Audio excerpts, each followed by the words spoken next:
drops on the track. Welcome to Southern Fried Asian. I am Keith Chow. We have been on hiatus for quite some time, so you may be surprised to see this podcast drop in your feed. However, couldn't let AAPI Heritage Month pass without at least one Southern Fried Asian episode, and we have a great one. Blues singer and poet Nat Myers joined the podcast to talk about his brand new album that's coming out in June called Yellow Peril. We talk about his history with the music, his friendship with Jason Momoa, and why the Asian hate epidemic inspired him to create his new album. Check out my conversation with Nat Myers. I am pleased to be joined by blues musician himself, Nat Myers. His new album, Yellow Peril, drops on June 23rd. It is an honor to have him on Southern Fried Asian. Please welcome to the podcast, Nat Myers. What's up, my dude? How you doing? Getting by. Just over here this morning. I guess we were kind of shooting the shit. Let me get back on that train of thought. Yes, sir. But yeah, no, just chilling. It's a nice day today. I just got back from Nashville. I was down there for like 3 days here. I'm just excited just to chill out and yeah, shoot the shit with you, man. Absolutely. Well, we were just saying, like you are the perfect distillation of what this podcast is about because, I was explaining how Southern Fried Asian was born out of the need to tell the stories of Asian Americans who aren't from California, New York, right? Like particularly the South, because I'm from the South. And so you were just saying how like you kind of embody the oxymoron of being a Asian American from the South, right? Oh yeah, man. I think it's, in terms of, especially if, I think we live in a time when there's a lot of prohibitions based off kind of like, what ownership is. And I think they're reasonable conversations, but, when it comes to oxymoron, it's just like, I was born in Kansas, but I grown up in Kentucky and I don't play no bluegrass or nothing like that. I like playing particularly like what I call Black American music, particularly from the pre-war. So it's, just in terms of what I do, it's like, there's a lot of conversations, I think, in terms of what it means of ownership and authority to talk about those conversations. So I find it funny. I think I don't really give a fuck about it like day to day, but that's how it goes. That's a really good point because, I've had rappers on the podcast, I've had musicians on the podcast, and that's usually a point that comes up, right? If you're like an Asian American hip hop artist or an Asian American R&B singer. But like you even said, you play Black music like that. It's like, You're not saying that like, actually you're not Elvising it. You know what I'm saying? Oh no. Yeah. There definitely needs to be a deeper conversation when it comes to, I guess like perception of the blues. At the same time, I feel like the conversation is definitely ongoing. A lot of people who listen to the kind of music I listen to are in tune with that conversation and are, I think, on the right side of the moral compass. But it's like, we got to know where where it's really coming from. You know what I mean? So, and not be shy about letting them know. And I also think there is something to be said about like, you're from Kentucky, you're from like Tennessee, like you play the music of I mean, you don't do bluegrass, but like blues is from the deep South. Like there's a connection to the blues, right? And to deny that piece of you is also denying who you are as well, isn't it? I mean, this is music you're familiar with. It's part of your upbringing as well. Yeah, no, absolutely. And I think it's curious, especially most of the musicians I listen to, they come from a lot of them Delta, Georgia, North Carolina. But in terms of like what I've been listening to, like of the pre-war and stuff like that, there isn't too much, like Kentucky doesn't get too much of a rep in terms of the old, particularly like Black blues. And I think that's kind of my perception's changed a little bit because like, it's 2023, the first guitar solo was recorded by this dude named Sylvester Weaver in 1923. And he's from Louisville, Kentucky. And I went down this rabbit hole real recently of like Helen Hughes, who kind of like got a revival back in the 60s, like a really powerful singer, Aretha Franklin level kind of performer, but she's also from Louisville. So and also kind of like within the blues, there's this tradition talking about Kentucky. One of my favorite songs ever is a song called Kentucky Blues by this dude named Lil Hat Jones outside of San Antonio. And I've just always been curious about the song because all the references in it are talking about taking the trains around, like taking the Santa Fe and all this kind of shit, where he's not really talking about Kentucky so much, except in the chorus where he's like, he just does that like that cliche line. It's the first time I heard it, where it's like, "Long gone from Kentucky, got away lucky," you know?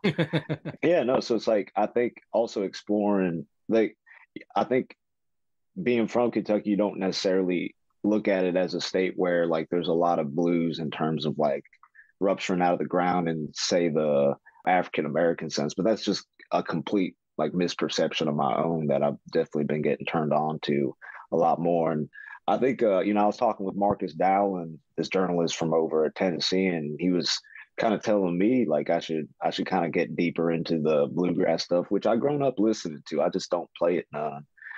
Getting into a lot of the Eastern Kentucky musicians like Doc Boggs, like, and he's also like he's on that. It's interesting the border, especially in Eastern Kentucky or Western Virginia. It's porous. It ain't really a thing. You know what I mean? Yeah, So I've talked to people from West Virginia, but like, just it's 5 minutes away. They're in Kentucky or vice versa. They grew up in yeah, Kentucky, but they consider themselves just as West Virginian. There's definitely like a man, man. blend in that particular part of the country. One thing though about the blues is that, there's a pain in it. And you've talked about the inspiration for the album, and particularly the lead song off the album Yellow Peril was COVID-19 and being Asian. Like, you embrace the Asian Americanness and you bring that to the blues. Talk about what inspired Yellow Peril in particular.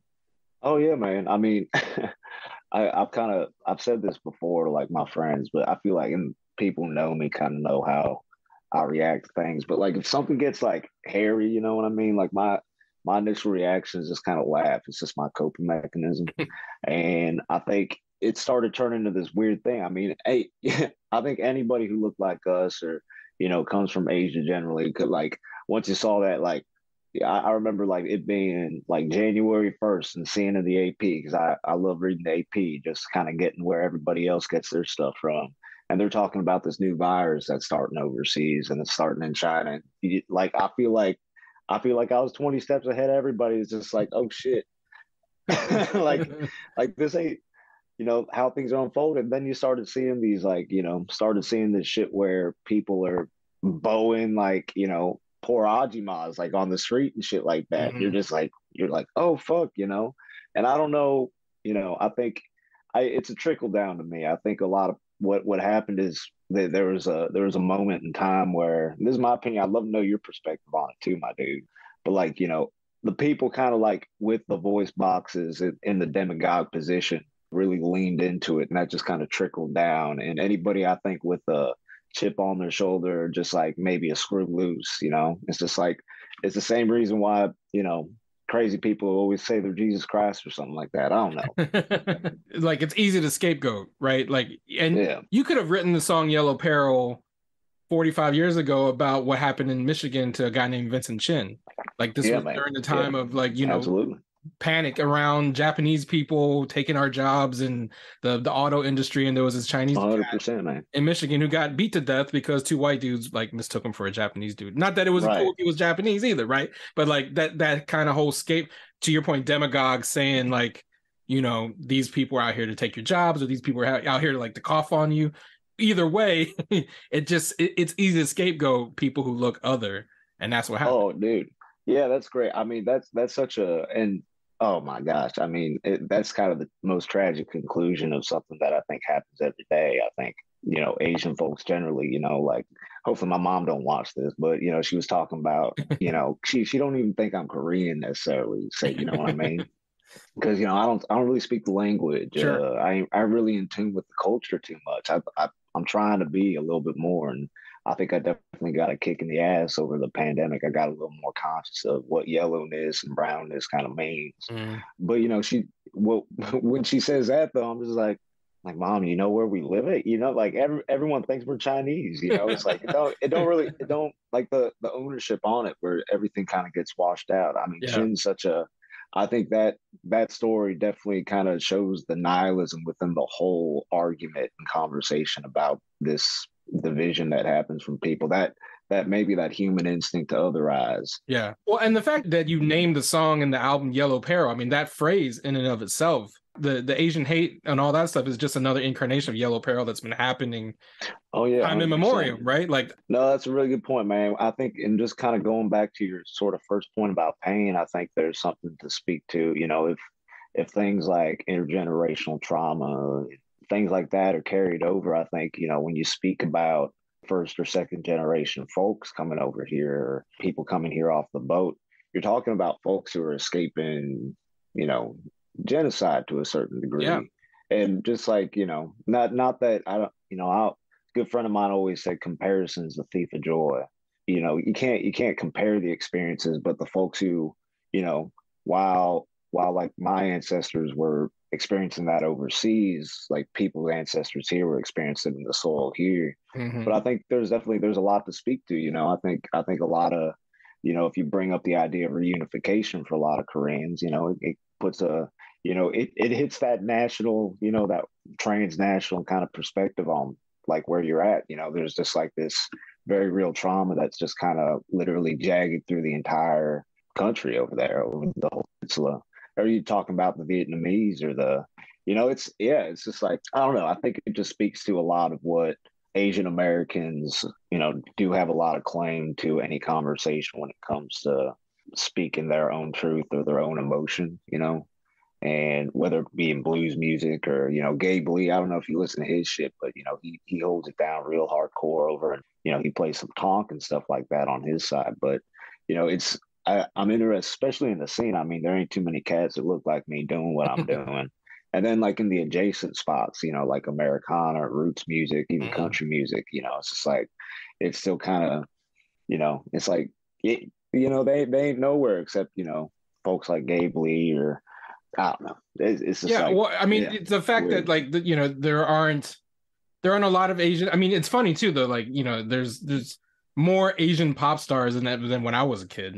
Like, Yeah, no, true but in told. terms of like certain genres, it is rare to see Asian faces. So I actually wanted to ask you, like, how did you get into not just music, but like specifically playing the blues? Yeah, man. I mean, I think it's just always the music that's just spoken to me the most. I don't know. I think maybe it has something to do with kind of like me feeling like an exile while I was over here, so I weren't necessarily pertaining to, I think, the more natural trends, what my friends were playing, which was like folk music, what I think is like, pigeonholed into Americana nowadays. And honestly, my dad used to listen to such a eclectic like variety of music, but it gave me the opportunity to really latch on to the things that stuck to me the most. I was like most kids, man, true told, coming up here in North Kentucky, but like if you were a youngin, especially like in the thousands, you were listening to hardcore and like Hmm. pop punk and shit like that. So, I got all these like dumbass tattoos. Like I'm 32 now. I'm just like, man, I was so like deep in the sauce of what, everybody else was interested in as opposed to like really pursuing what I wanted to do. Hmm. And that had nothing to do with being Asian. That's just like, I think that's just It's the just growing general up in the tendency. 2000s. Yeah, right, man. Yeah, feeling like you got dick all to do with your future, you know what I mean? But yeah, no, I mean like it's curious, like, yeah, I just got into it because it's just like how I feel, I think I'm just generally a down and out person, and just listening to folks who kind of validate it, maybe for better or for worse, that you can just like you can be low down, you can make some money off it even in the long run too. But I originally wanted to be a poet, man. That's kind Yeah, of I my was going to say you background. were a poet Yeah, first, and that you yeah. how do you incorporate poetry into your lyricism and into your music? I think it's interesting. Like, I think poetry is kind of the ultimate art. I mean, Mm, I think any artist for whatever medium they're working on would say the same. But with poetry, you have the capacity to insert narrative. You can insert song. You can insert paintings. Everything kind of goes into poetry. And I think when I step away from writing it, it's like a completely new form. Working within blues, you can't work from volume so much. You gotta work from like it's so much tighter in terms of like functionality, just like talking about aesthetics. And it's like working in a whole new form. And I think I just always believe in that crossover of anything, whether it mm, be journalism and poetry or anything like that. You just like if you stop doing a particular thing one way for a while and you do it another way, you go back to the thing you wanted to do originally. It's like all the better, you know what I mean? Yeah. I think one of the things, because I've been playing blues so long now, though, where I've been really getting interested in not getting out the blues, but I'm really curious about the narrative of how the blues has been perceived and carried over the past 100 years since recorded music kind of got going, and how the blues get preserved in its particular genre. But when you're dealing with musicians back in the day, you're dealing with these kind of traveling jukebox kind of people where they knew hundreds of songs and they didn't just play blues. The only reason blues got so heavily marketed was because of, like, to a degree, a racial perception that only black people only wanted to listen to blues music, or like white audiences only wanted to listen to hillbilly. Race records and hillbilly music was literally the divisions back in the Hmm. 20s. The way that kind of racial perception of what blues is, like, strictly defined has been really interesting to me lately, and how that narrative kind of carries over into the 21st century. Speaking of the 21st century, like, how do you preserve genres? Because, like, Yeah. it seems to be like so much music now is a blend of various, like, what is pop music anymore? What is hip hop music Yeah, anymore? man. What is R&B? Sometimes it all sounds like it's all of the same piece, or even rock music. Like, how do you Yeah. preserve, or is it even worth preserving, or is it the point of, like, the blues is something that is always evolving? Like, where do you see, like, even these distinctions between what genre is? Oh no, that's a really pointed question. Man, I I guess I'll just be honest where, like, I don't know, I don't exactly know, but I think it goes back to this whole idea of, like, any prohibition you put on anything, it's gonna wash off, because the natural tendency of everything's to change and to develop. And I think, to a degree, kind of like, I love playing the old time, and I love playing the old country blues. But I had a conversation, like this coming out with Easy Eye. Dan produced it for me, and when we first met, we had a really good powwow. And I was talking with him. I was like, man, I wish I met y'all a year on from now, because I'd love to just be able to, like, sit down for a year and just, like, to myself and keep making myself even better. You know what I mean? Just, like, want to practice all these old songs, learn these old songs the way I want to. And Dan told me this story about this fella he knew up in Cleveland. He was like, he knew all Robert Johnson songs. He knows he knows them front to back. He plays the folk rooms. And he was like, what do you think that fella's doing right now? And, rhetorically. And he was like, he's playing those same Robert Johnson songs to those same folk rooms, to the same nine people. And I think that was in terms of, like, I think that's the problem with tradition and preservation itself, where it becomes desiccated to a certain degree. Mm, And I think it's, especially when you want to inform somebody. I mean, it's just like a classic, like, how do you show and not tell people, because people don't listen when you're telling them about something. right. Naming this album Yellow Peril, I think I partially want to do it because objectively it's you can't separate it from its deeper meaning, but objectively, from the eagle's eye, it's an emotive image that I think a lot of people don't actually have any deeper connection to. And at the same time, the people who know about it and who've been affected by it, or just, know the research just to a certain degree, are informed about it. And if you like the album and you dig on the song and you're just like, okay, what's this about? And you go deeper into what that meaning is, and you can find out for yourself if you really want to. But, it was Yellow Peril in particular was like an attempt to sort of capture, you know, this, like, mood of this time when things were going off, like, real bad. I mean, but PBS just did a recent thing on Asian hate. It's not going nowhere. And I Mm, think, to go back to genres, though, it's just like, I don't think there's, like, I think instead of working in a newer form or working in some old school, I think a throwback, particularly to the old genres, is something that speaks to at least the poetic side of me, where mm, I was, like, better informed on how I wanted to approach a story like that. I based the song a lot off of Boll Weevil Blues by Charlie Patton. mm. And that song's just about the boll weevil blight when it decimated the cotton crops back in the 30s. And it's funny, but it's talking about, like, a really low down situation, that happened to a lot of people. And I thought, this is a way to make that happen as well.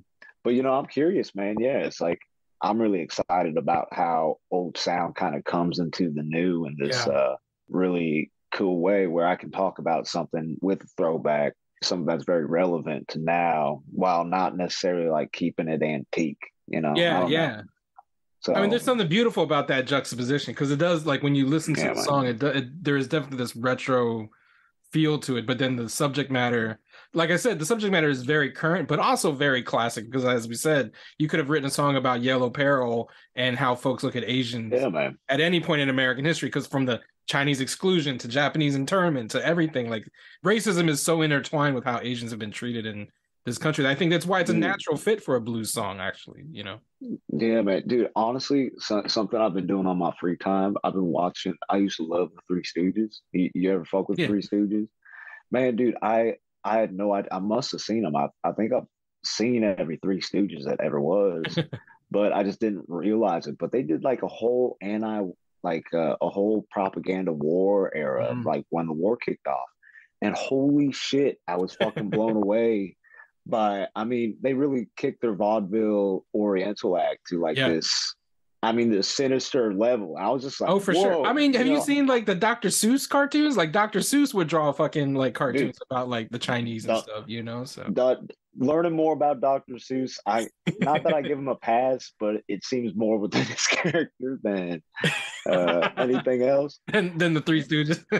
Yeah, the Three Stooges, we'll give him a pass, but like, and I've also been like watching a bunch of the old Charlie Chan stuff. Yeah, yeah, yeah. Yeah, dude, Charlie Chan is wild. I was reading about the history of Charlie Chan, and what's fucking crazy about that is they actually tried to have an Asian dude be Charlie Chan at the beginning, and then it didn't do well.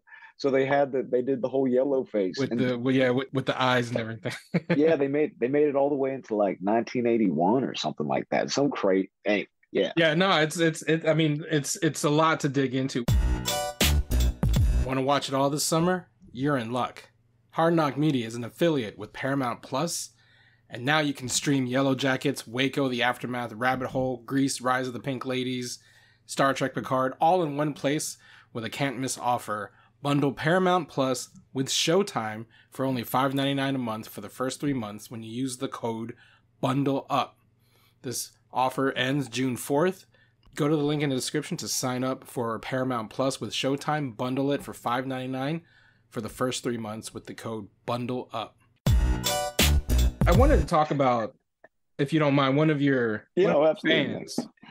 Actually, one of your biggest. Since we're talking about actors, Oh yeah, man. how did Jason Momoa, Aquaman himself, get onto your music, and so much so that you're collaborating? Like your last video was filmed with his crew, right? Like the man, Ramble No yeah. More video, wasn't that? Didn't you go to like Hawaii to shoot that? So like, what? How did you and Aquaman hook up? Oh man, well, I think that story is very serendipitous. I think it was it was fate to a certain degree, and at the same time, I think it speaks just to like a volume of who Jay is. But it's kind of a long tail, a lot of this and that. But I'll tell it to you, man. It's kind of interesting. I was posting stuff online. My gigs had dried up. I weren't doing nothing, so I was posting videos online. I think back in 2021, and I was just making my way. I weren't doing nothing. Nobody really like got wind of me none. I've been following this dude a long time called, he goes by David the Devil. He plays blues over in London. He plays them real good. I've kind of gotten aware of this this kind of Delta blues and country blues scene that's going on over in London. I got in connection with this lady named KK Hammond. And I posted this one video called Candleman Blues because some fella over on TikTok had asked me to make a Candleman song. And so I just did a little ditty, and she sent my stuff over to Matt Ike, who makes mule guitars, the kind of guitar that she plays on, David plays on, the real fancy guitars. Not fancy in terms of like they're like rich, or they're just like they're some of the most genuine instruments you can find like on the market. And it's something that I've always window shopped. It's just been a little outside my budget to do. And Matt Ike, Matt Ike just like reposted my stuff, and Jay's actually bought a number of his guitars because they're American made, they're Michigan made, they're part of that northern, like the North Midwest is real famous for its tradition of making really fucking good instruments. You know what I mean? So he's just in that long legacy that's going on up there. And so Jay's just been in contact with him. And fucking yeah, Matt Ike sent my shit over to him, man. He was real busy. He was recording, I think him and Michael Raymond James, he's also my brother, but he's godfather to Jay's kids. And they were sitting around a campfire in between filming and C. And as I've gotten to know them, they're real busy fellas. You know, they're really kind of they're making their impression on this world in a good way too. And I just so happened to catch them at this moment where they were just like chilling, and they sent my music and they listened to it. And I think Jay was just curious, like, who's this fucking guy? Like, what are you about? I think the second thing he asked me was like, what ethnicity are you? You know what I mean? I was feeling real low down at the time, actually, though. I'd had a bad little cut. I did this handshake deal to get some of my records, and the fella just gave me the runaround, all this kind of shit. And all these kind stuff started happening. People kind of like that are now my tribe started reaching out. And I remember talking to my gal Ari. I was like, man, I'm not. It's like, I don't know if I'm gonna reach out. And Ari was just like, if you love me, you will call him right now. And so I gave him a call. This was back in summer 2021. And yeah, we shot the shit. We actually got along real fucking good, man. And he gave me a call a week later, and he was just like, man, I got you one of those new guitars. He's like, he actually sent me. It's funny that guitar sitting right here. That's fucking Jay's guitar. Oh, but wow. I remember. I think, like a week after, he was like, what's your address? And he sent me his fucking guitar. That's awesome. I mean, it goes to show like the power of social media, right? Like, I mean, yeah, man. To think about, like, you just put a video out there and fucking a superhero saw it, like, sent you a guitar. I mean, in fact, because you were posting your songs and videos on social media, that's how you linked up with Dan Auerbach of the Black Keys. And that's kind of what that chain of events is what led to this album, basically, right? Yeah, man. Honestly, if I had any advice for like anybody just kind of doing it, just trying to grind, try to get their own sort of, if they're looking at their own pyramid, they want to make something out their art and their passion, their music, man. First thing I say, get your shit out there, man. Get it where somebody can see it. Because you're probably, especially like if you're on the ground level, it's real cynical when you're just kind of like starting out, man. Nobody really wants to get you a shot. You're stuck in that cycle, like needing to get a gig, but you don't got the experience for the gig to get the experience to get the gig, right? People ain't too busy. It's like people who are in positions of, especially folks who have like lifted themselves up by their own bootstraps and off the hands of other folks that reached out to lift them up.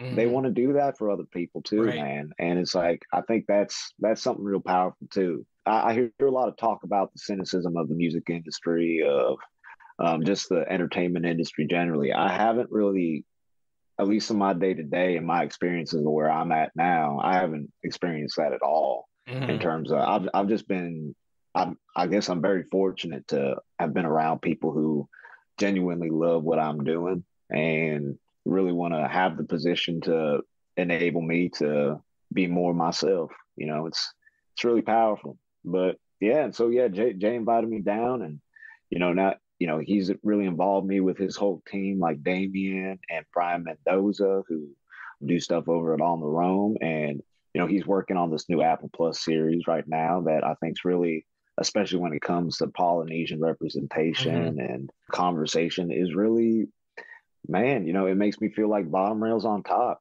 People, I think now, I got the pleasure to meet Justin Sean, who's, I think, working on that project as well. And just like being around so many folks like that has been really enabling to me. And it's just crazy to me to think that it's kind of based off all of this whole train of, putting stuff out on the internet when, things were real low down. Yeah. It's like, yeah. So, I mean, that's the thing about the internet. As shitty as it can be, it can also be a beautiful thing and it connect people across the world. You had mentioned how like your whole consciousness about being Asian and Asian American is a recent thing. So like we're having this conversation during AAPI Heritage Month, and you're, kind of in the circle with like someone like Jason Momoa, who was like, again, a Pacific Islander Polynesian superstar. It's something that growing up, you didn't have that. You didn't have like, You No, couldn't point man. to an Asian American blues singer. You couldn't point to a Polynesian superhero, right? But now that's kind of like how much we've progressed, and we still have so much far to go.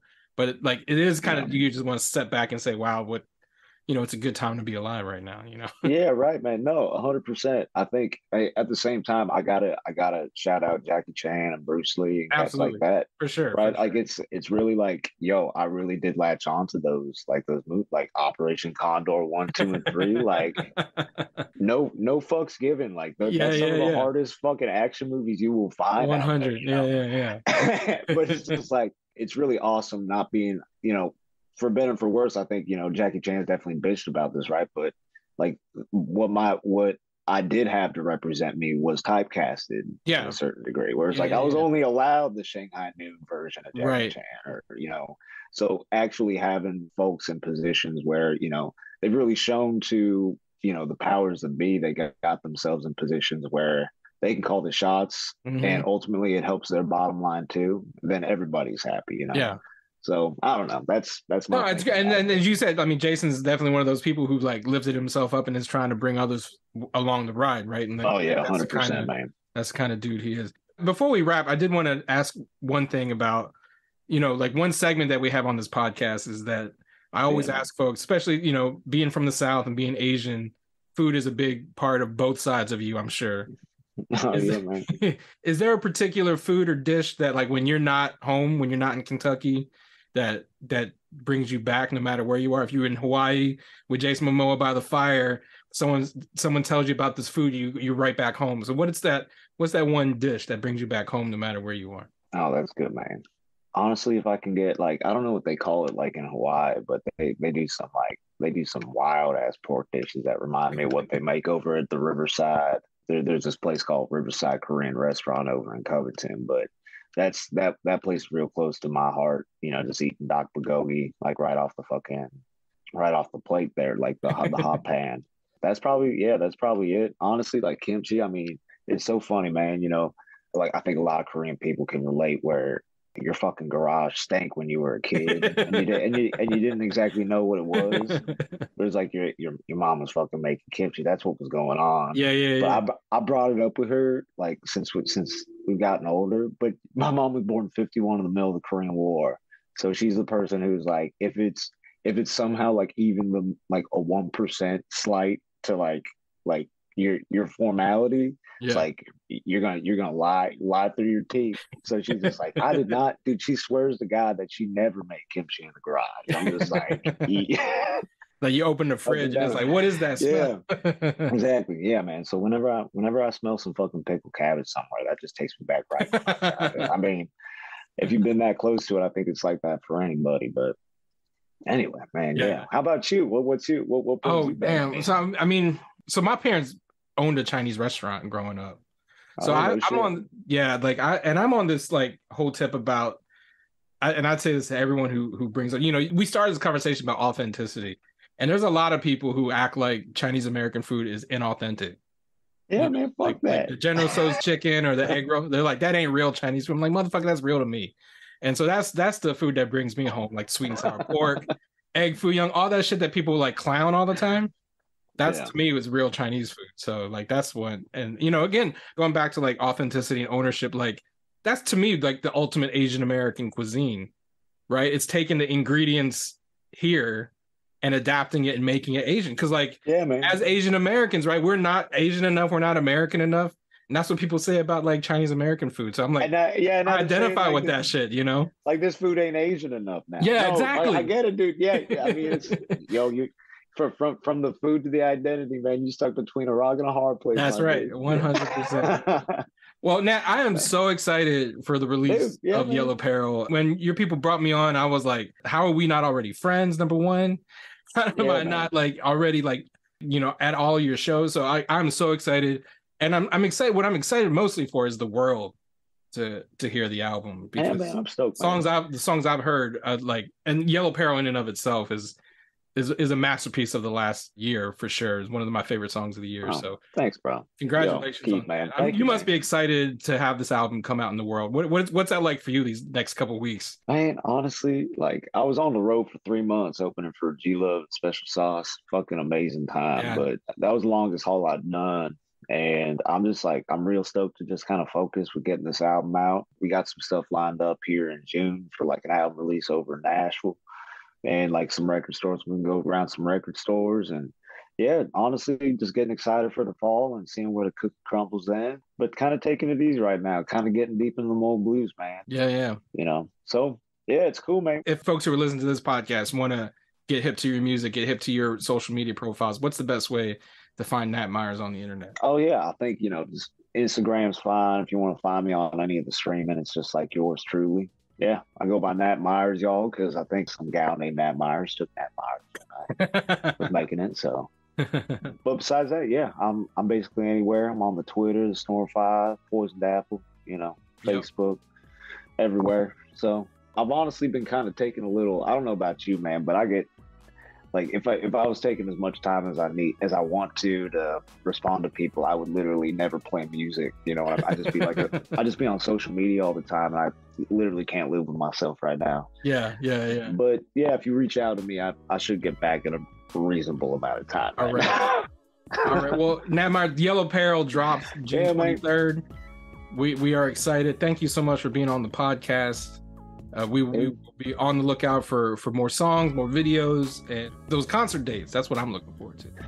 Yeah, man. No, we'll circle around for sure. Next time, I guess I'll just have to start a podcast so I can start asking you all the questions. Hey, know about you too, man. This could be a running thing. You can just come back anytime you want. Hey, I'd love to, man. Yeah, right. You seem like real cool, man. We'll definitely I appreciate that. You can find me, Keith Chow, on Twitter at @TheRealChow, _real_Chow. Follow the podcast at Southern Asians on Twitter and at Southern Fried Asians on Instagram. Go to hardknockmedia.com to find this and all of the podcasts in the Hard Knock Media Network. Subscribe and download Apple Podcasts, Google Play Music, Stitcher, Spotify, anywhere you get podcasts. Support us on patreon.com/nerdscolor. Also find us on GoFundMe. As always, Southern Fried Asian is co-produced by Jess Vu. Email us, thenerdscolor@gmail.com. Subscribe to our YouTube channel, youtube.com/thenerdscolor. And until next time, keep it Southern Fried, y'all.